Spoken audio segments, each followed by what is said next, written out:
Black and White Publishing presents Murray Hall, written by Milo Allan and read by Sam Stafford. To those who live, regardless. Prologue.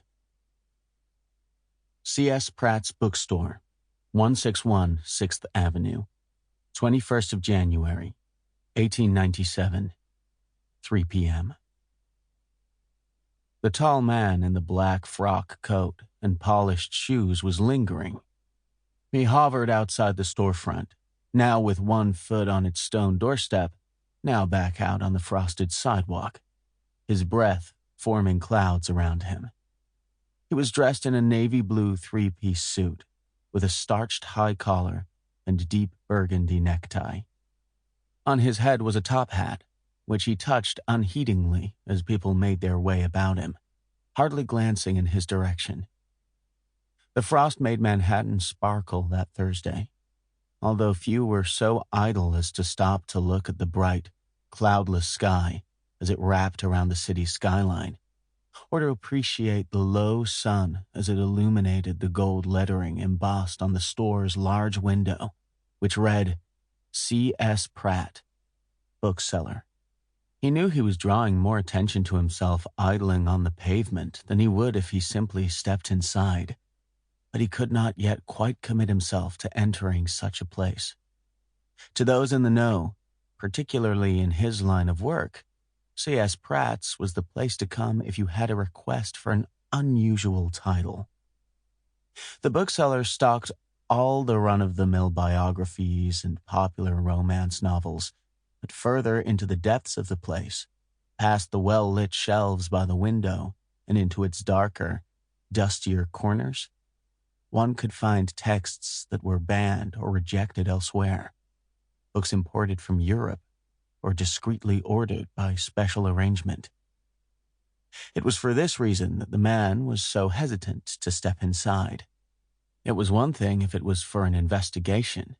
For that he would happily stride into the most insalubrious of establishments.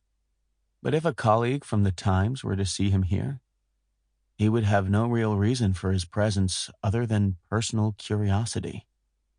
It was as these thoughts ran through his head, and as he was making his short, nervous journey back from doorstep to window, that through the polished glass he caught sight of a familiar figure.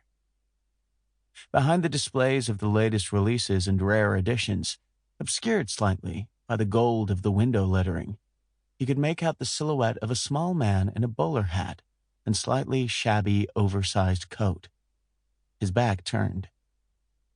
Instantly, he forgot his hesitations and slipped inside, hoping not to be noticed by this small man as the jangling bell announced his entrance.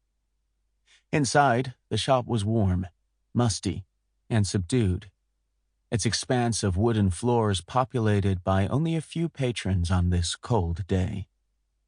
He made his way as quietly as he could towards the geography section, picking up a title at random on the mountains of the Himalaya, all the while straining his ears to overhear the conversation that was now taking place between the small man and what appeared to be C.S. Pratt, bookseller, himself.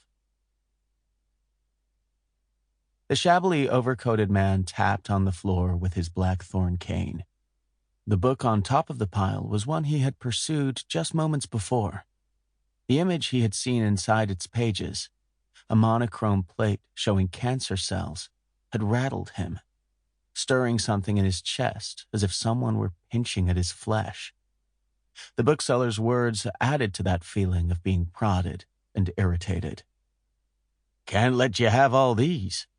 I know we have an arrangement, Mr. Hall, but if you'll recall, you have yet to settle your tab for Watkins' Compendium.